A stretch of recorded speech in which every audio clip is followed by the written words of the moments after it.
안녕하세요. 멘토행정법 김진영 선생입니다. 오늘 이 시간에는 세 번째 시간 행정법계의 특질 공권론 사인의 공법행위까지 한번 나가보겠습니다. 내용이 아주 중요한 내용이 많이 나옵니다. 공정력 나오고 공권론 여러 가지의 개념이 나옵니다. 본문과 연결이 많이 되니까 잘 좀 들어보시기 바랍니다. 행정법 관계의 특질은 민법에서 볼 수 없는 우리 공법만의 특징을 얘기합니다. 민법이나 다른 법에 볼 수 없는 특질이기 때문에 시험에 잘 나오죠. 행정청이 개인에게 처분 내리면 정상적 처분 내리는 게 가장 일반적일 건데 처분이 비정상적 처분, 잘못된 처분이 있을 겁니다. 군대 전역했는데 입영영장이 다시 나온다거나 차도 갖고 있지 않은데도 세금이 나온다거나 비정상적 처분, 하자 있는 처분이 됩니다. 잘못된 처분이죠. 근데 정상인 건 따르겠지만 비정상적 처분이면 개인이 항의하거나 쟁송 들어가거나 이런 일이 생길 겁니다. 그 비정상적 잘못된 처분은 두 가지가 있습니다. 무효 또는 취소라고 하죠. 무효는 하자가 심각한 거고 취소는 경미한 겁니다. 정도 차이라고 생각하시면 됩니다. 무효는 죽은 사람에게 세금 났죠. 할아버지 돌아가셨는데 할아버지 이름으로 세금 나옵니다. 그러면 이건 심각해서 처음부터 효력이 없는 걸 무효라고 합니다. 취소는 경미한 겁니다. 세금이 10만 원 정도의 어떤 경미한 하자, 이 정도는 취소 사유에 해당된다고 합니다. 행정청이 나에게 세금 부과했는데 나는 40만 원 낼 거라고 생각했는데 부과된 건 50만 원 부과합니다. 그러면 하자가 있지만 단순 착오이기 때문에 경미한 하자입니다.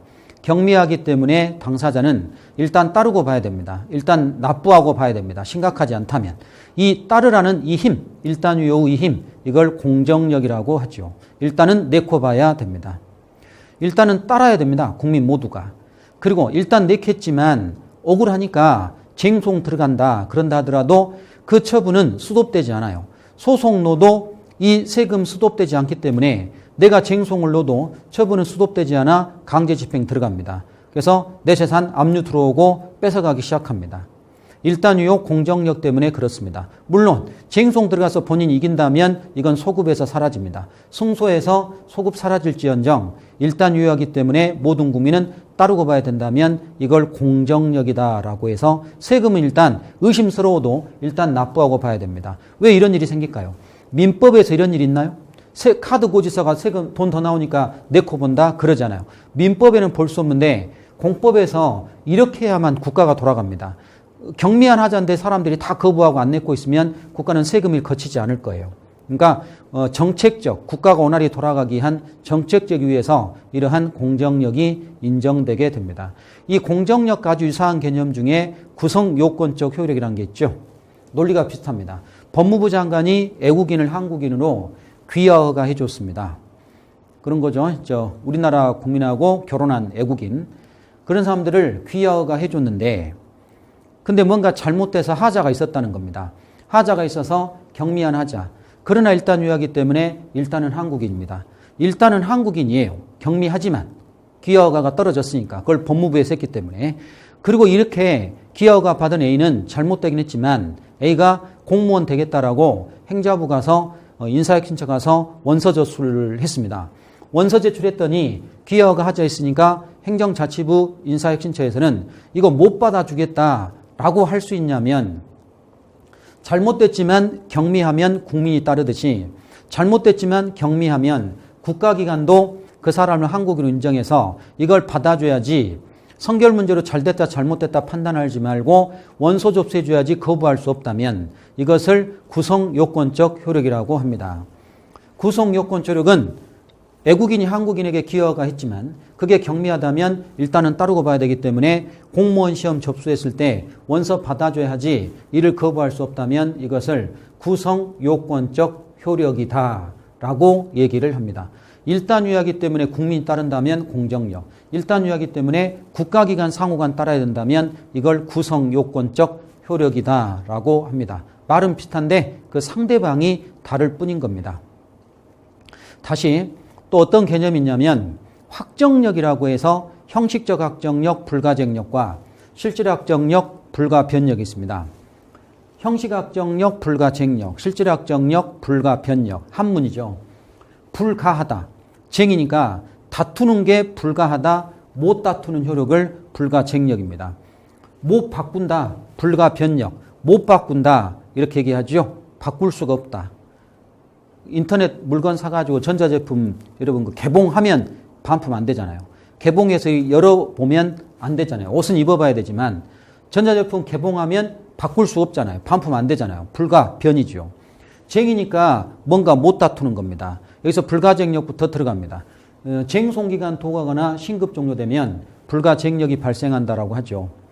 행정청이 A에게 미성년자 술 팔았던 이유로 영업정지 처분을 내립니다. 6개월, 3개월 영업정지 내렸더니 A가 이거 잘못됐다, 하자 있다고 생각하면 대한민국 국민으로서 행정처분 받으면 누구든지 보통 90일 이내에 쟁송을 다 들어갈 수 있습니다. 어떤 사람이든 불이익처분 받았다면 쟁송 들어갈 수 있는데 A가 이 태만해가지고 이 기간을 놓쳐버리죠. 기간 도가하면 기간 놓쳐버리면 저 잘못된 처분을 다툴 수 없다면 그것을 불가쟁력이다라고 해서 불가쟁력이고 이 기간 놓쳐버리면 더 이상 다툴 수가 없습니다.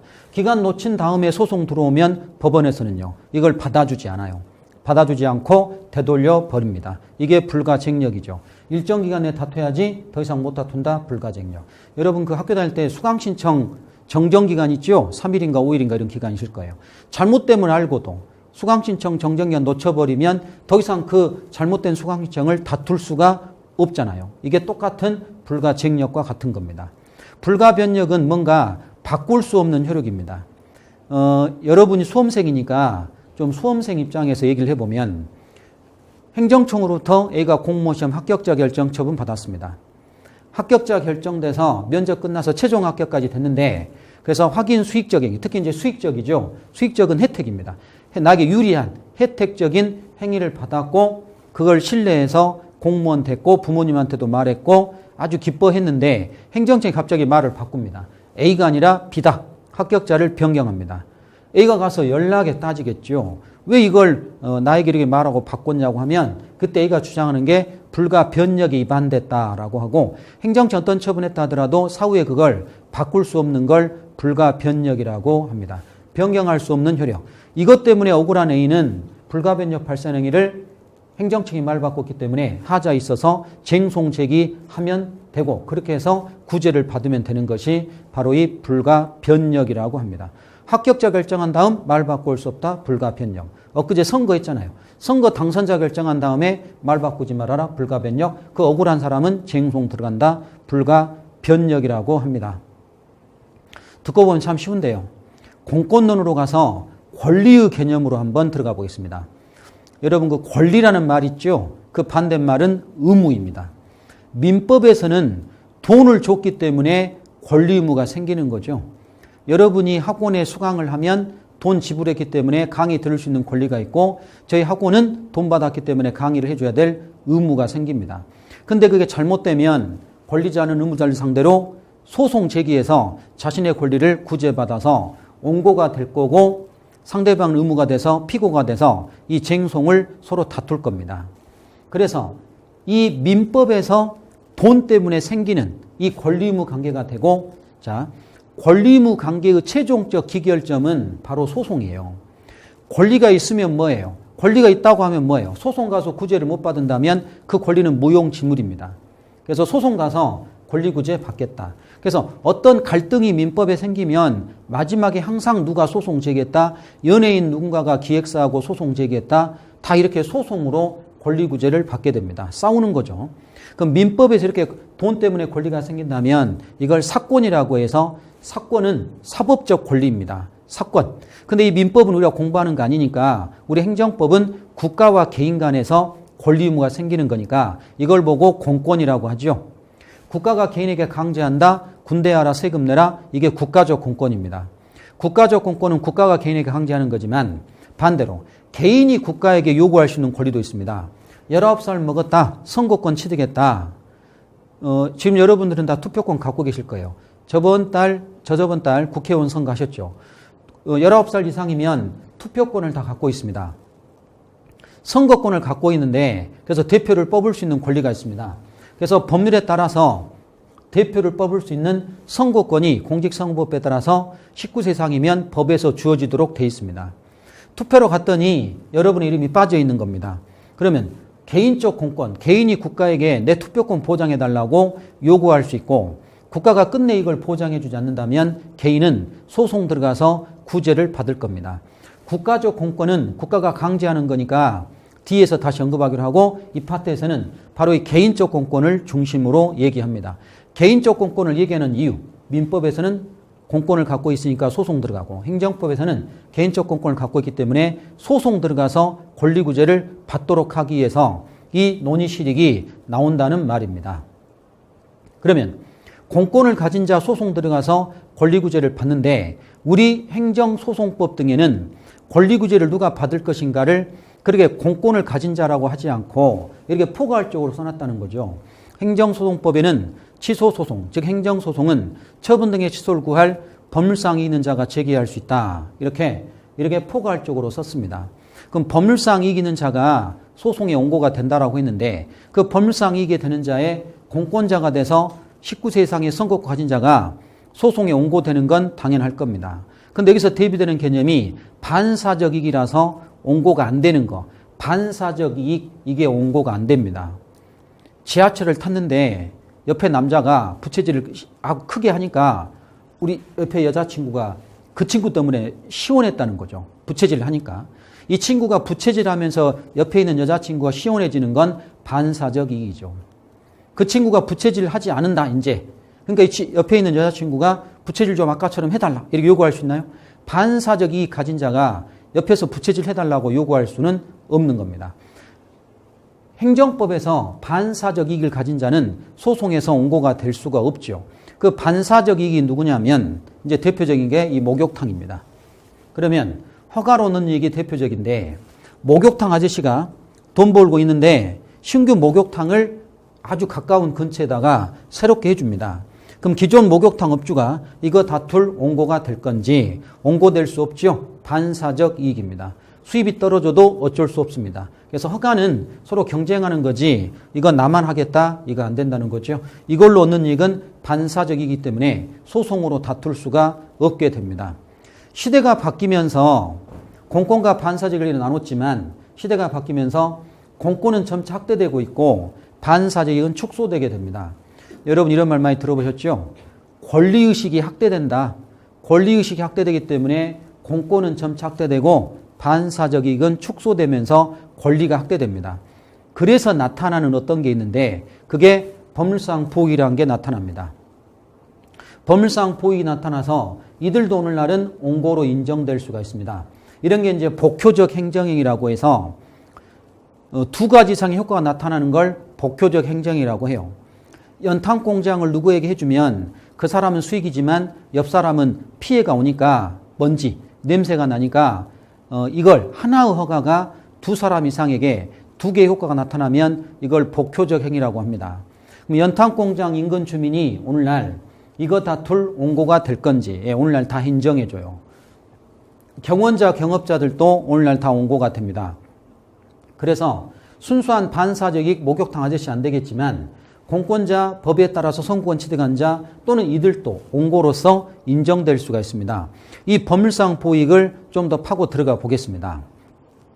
누가 그러면 원고가 될 건지 그 복효적 행위 법률상 보익에서 인근 주민이 있죠. 연탄공장 인근 주민 원고 적격 될 건지 행정청이 A에게 연탄공장 해준다. 연탄공장은 지금 시중에 많이 볼 수 없으니까 LPG 충전소, 공설 하장장, 원자력 발전소 들어서게 되면 인근 주민이 그거 취소해달라고 다툴 원고 됩니다. 원고는 됩니다. 본소송에서 이기는가 문제는 별개지만 원고로서 다툴 수 있습니다. 경원자는 경쟁업자입니다. 개인 택시면은 하나밖에 안 나왔는데 지원자가 3명인데 A에게만 해줍니다. 떨어진 B씨가 왜 A한테만 해주는지 나한테 안 해주는지 다툴 원고 될 건지 다 됩니다.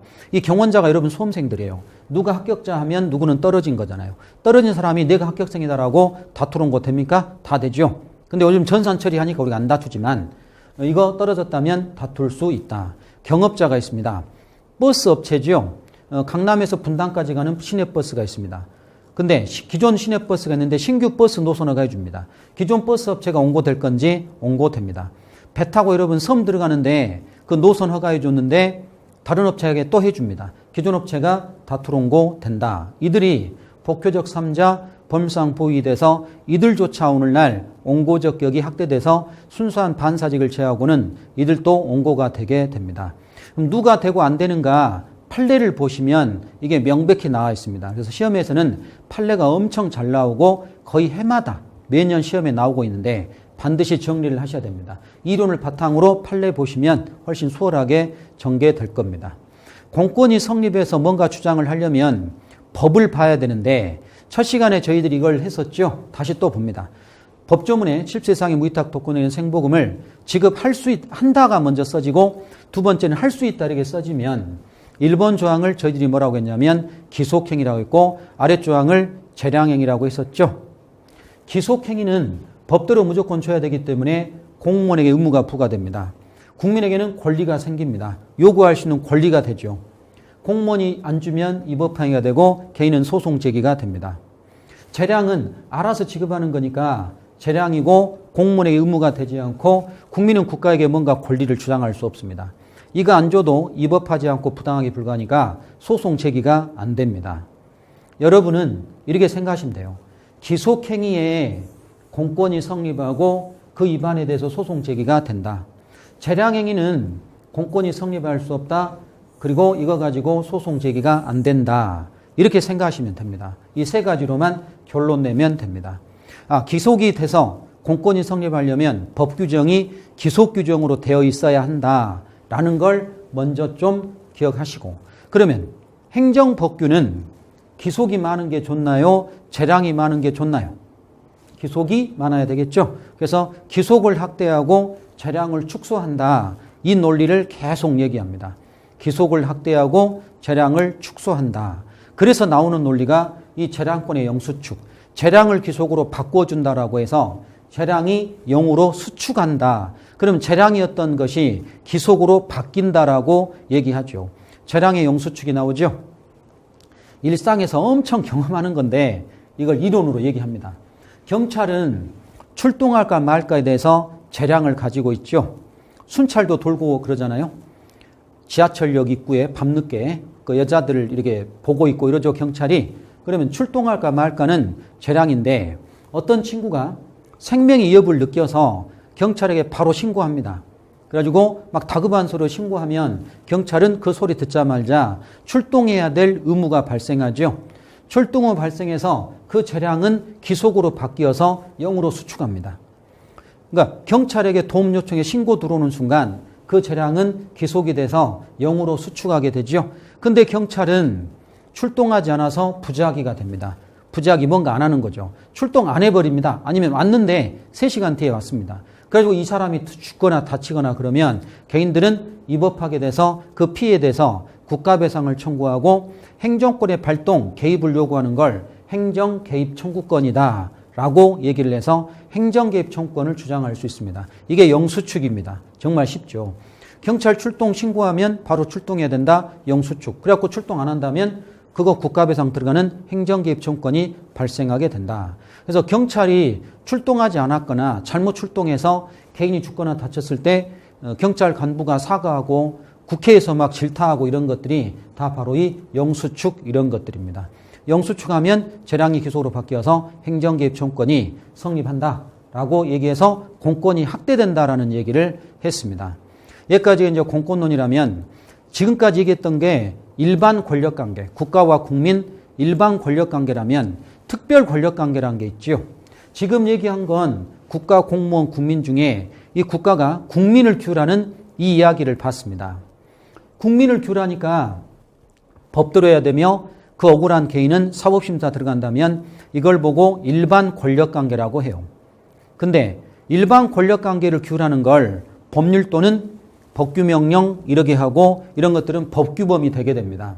법률, 법규명령, 법규범이 되는 것이 일반 권력관계인데 그러지 않고 국가하고 공무원을 규율합니다.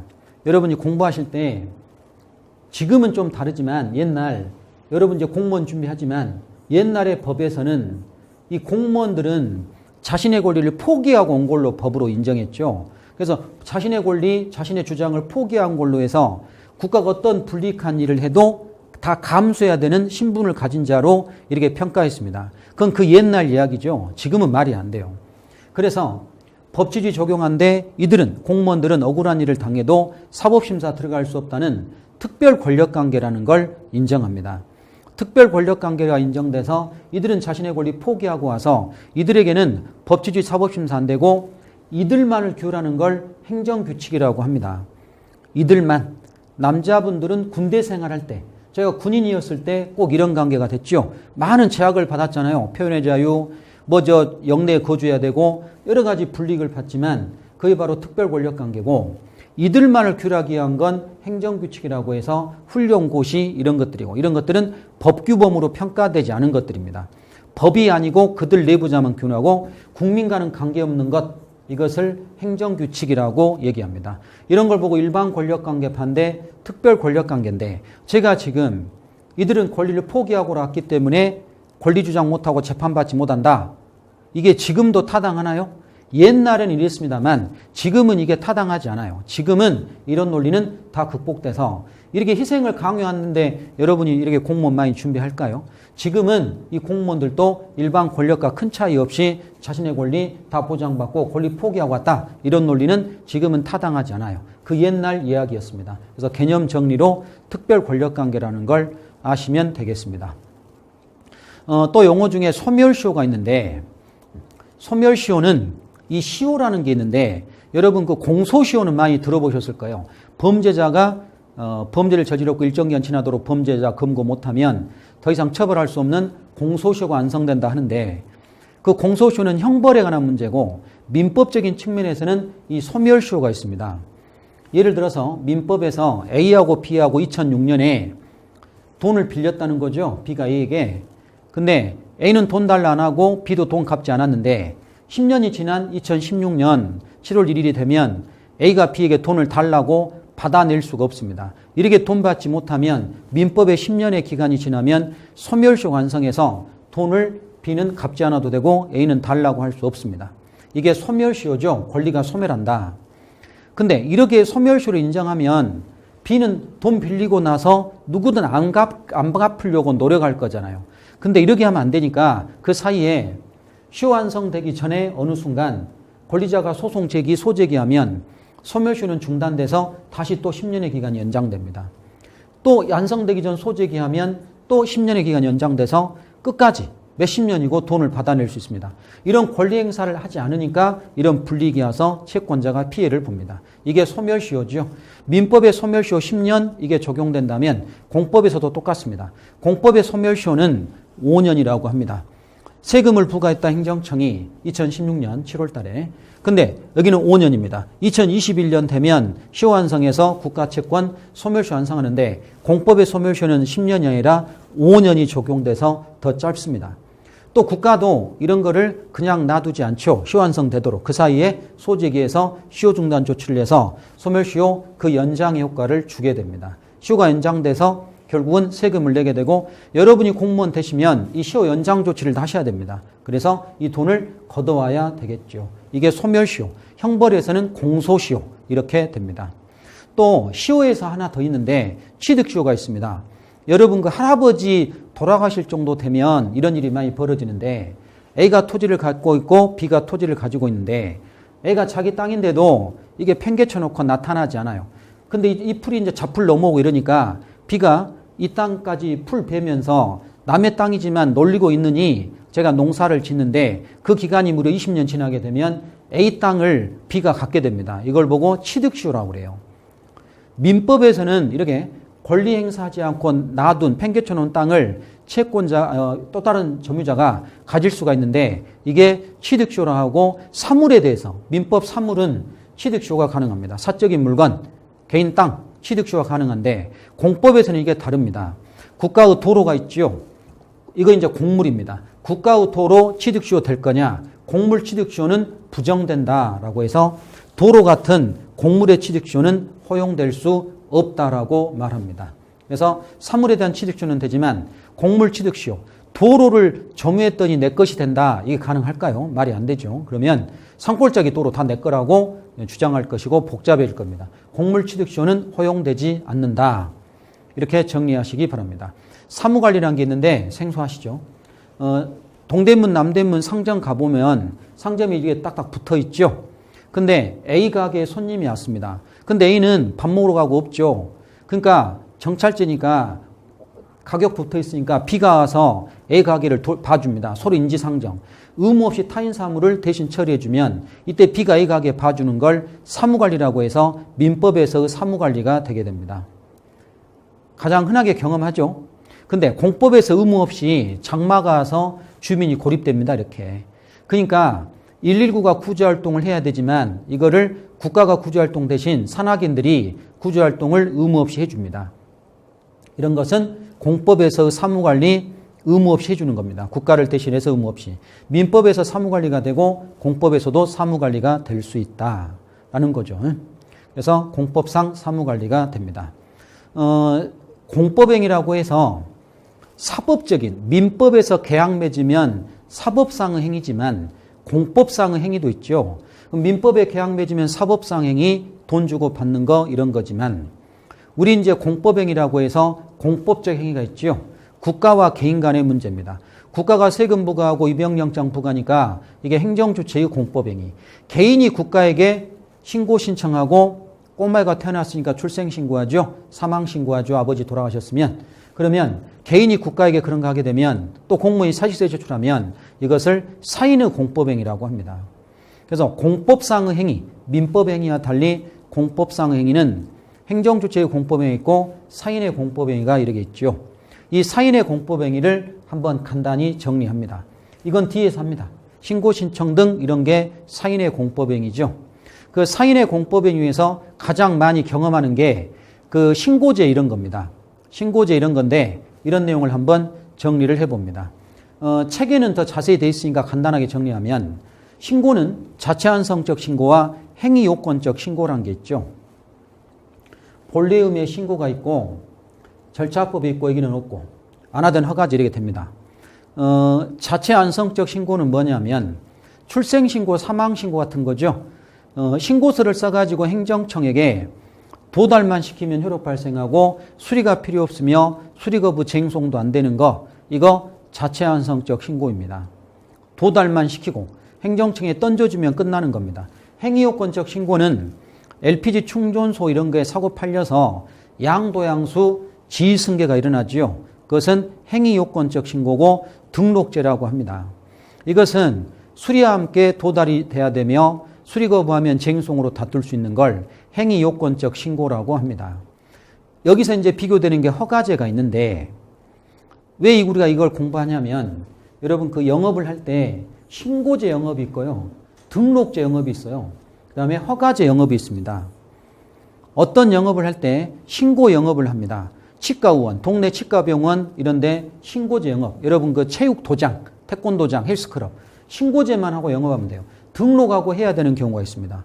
허가받아야 되는 경우가 있죠. 술 파는데. 음식점, 주점 이런 데는 허가받고 영업해야 됩니다. 행정청에게 던져주고 도달만 시키면 끝나는 신고가 있고 행정청 수리가 있어서 등록이 돼야 되는 신고가 있고 허가받아야 되고 거절당할 수 있는 술 파는 곳 이런 게 있죠. 강약이죠. 이건 아주 약한 거고 이건 그나마 좀 더 강해진 겁니다. 국가의 개입이 거의 없는 거. 국가가 그나마 좀 개입하는 거. 뒤에서는 이보다 더 개입하는 것도 나옵니다. 그래서 신고제, 등록제, 허가제. 여러분 공무원 되신다면 좀 알아야 할 지식 아닐까요? 신고만 하면 되는 거, 등록해야 되는 거, 허가 봐야 되는 영업이 있다라고 해서 이게 사인의 공법행위로서의 신고에 해당된다라고 말을 합니다. 이런 것들을 자세히 공부하셔야 됩니다. 이제 여기 나오는 판례들이 막 나오고 내용들이 막 나오는데 그걸 꼭 정리하셔야 됩니다. 이렇게 사인의 공법행위까지 해서 세 번째 용어 강의를 정리해 드렸습니다. 여기까지가 작용법 앞이고 다음 시간에는 행정작용법, 행정입법, 행정행위로 한번 들어가 보겠습니다. 다음 시간에 또 뵙겠습니다. 고맙습니다.